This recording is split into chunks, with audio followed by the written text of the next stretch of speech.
Today you are here to gather with me to hear about the trial observation that I did on Ronald Johnson versus the Board of Education. Okay, so the first question for my podcast is describe the type of Superior Court case you observed. I did the Ronald Johnson versus Board of Education. This particular case focused on Ronald Johnson. He was found guilty of obstruction of justice, extortion, and failure to discharge duties. And this took place in a Superior Court.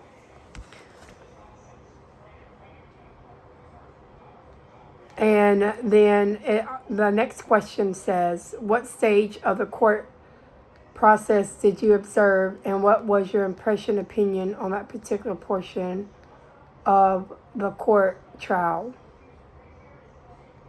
I went to the part where they did the closing arguments and where the verdict and sentencing took place. I felt very tense, a very unsettling feeling in my stomach. I wish I would have saw the whole case through so I could have more of an understanding, because the man that was being accused, Ronald Johnson, of these types of charges, I would have never in a million years expected this from him. He was my SRO officer at Smithfield Middle when I went. He saved not only mine, but many others. I still say to this day, he meant no harm, and he is for the kids. Okay. My next question is, basically, you got to identify the people in the courtroom that played a role in the cases. The judge, Honorable Judge Crosswright, Attorney General Jeff Jackson, Defense Attorney Walter Smith, SHMIDLIN, and court reporter not available. And then the next question is, what was your impression of the dress attire of the courtroom players? Have they dressed appropriately, and describe their attire: business, professional, suit, dress, etc.? To me, in my opinion, majority of the people were dressed up in professional attire, especially the ones that were like the higher ups, like the judges, the attorney generals, defense attorneys, and then the people on the opposing side that were in the courtroom. They dressed with business attire, like suits. The men wore suits. Some ladies wore dresses. Some wore skirts and, pantyhose and, little heels and dress shirts and stuff like that. And then the people that sat out in the courtroom, some of the people who were in the audience dressed nice, but not professional, if that makes sense. I would say the main play. Oh, I already said that. And when I mean the people in the audience, they dressed nice, but not like professional. I would say like they wore either a nice pair of slacks and like a button-down shirt, like a collar shirt, a nice collar shirt, or a nice pair of jeans and a collar shirt. And same for the ladies. They wore a nice pair of pants and a nice shirt. Or some of them wore hoodies.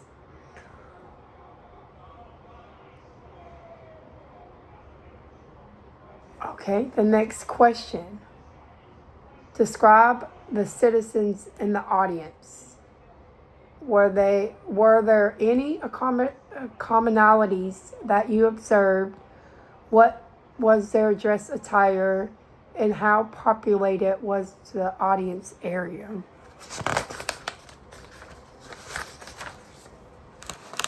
There were more people on the opposite side of the defense that showed up. Board of Education and the more uppity up people, if that makes sense. A lot of people from Princeton. I could tell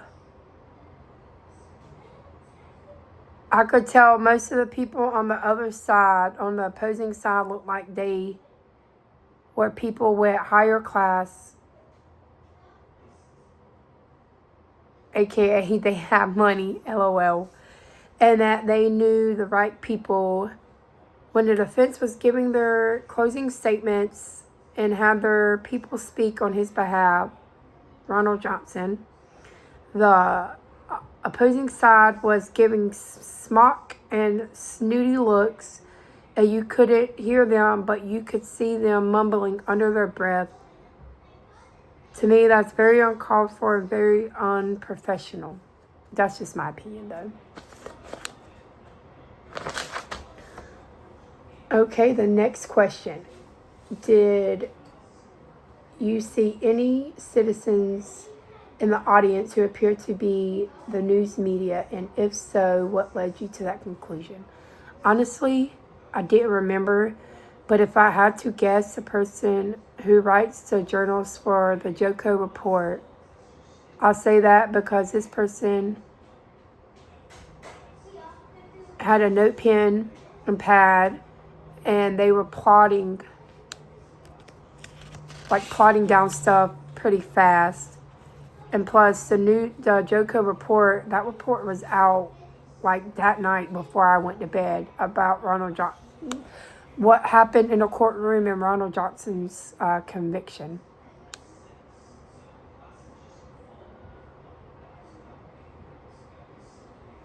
The audience was dressed pretty professional. Goes back to my other question about like the audience or whatever. They were dressed professional, in my opinion.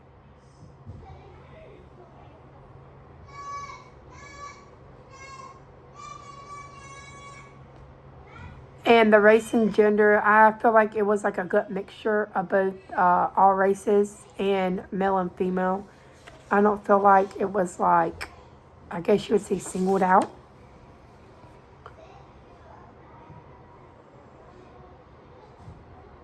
And then my next question.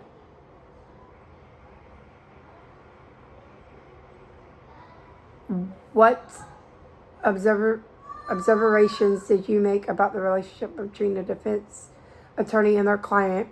What type of interaction occurred between the two, if any? For example, were they talking to one another, exchanging notes back and forth, etc.? I would say they had a good coexisting professional relationship. Before the jury came in and gave their verdict, I caught a glimpse of them a few times whispering between each other. I know when I went up there and spoke on Ronald Johnson's behalf, his attorney stepped in and helped me speak because I was getting choked up. And then the next question, what was your overall impression of the portion of the trial that you observed? Did you find the court process to be adversarial between the ADA and the defense attorney, or adversarial between the judge and either of the attorneys? I would say there was no adversarial nature. The ADA was not coming to play any games. They were throwing him under and over the books, if that makes sense. I did not expect how the trial ended. I definitely thought it was going to work out in Ronald Johnson's favor. As they always say, you never know someone's true colors or intentions.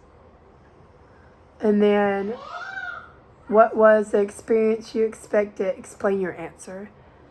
I was like, no, definitely not the experience I was expecting. I thought when going to court that adults would act like adults and not their shoe size. A lot of the people on the other side were making smock faces, making derogatory comments, and I've always been taught if you have nothing nice to say, then don't say nothing at all. But no, the courtroom was filled with a bunch of grown adults gossiping How sickening was it to watch it all unfold in front of me? But then again, I feel like, look who was on the opposite side. They didn't think that their stuff stank, if that makes sense. And then, last but not least,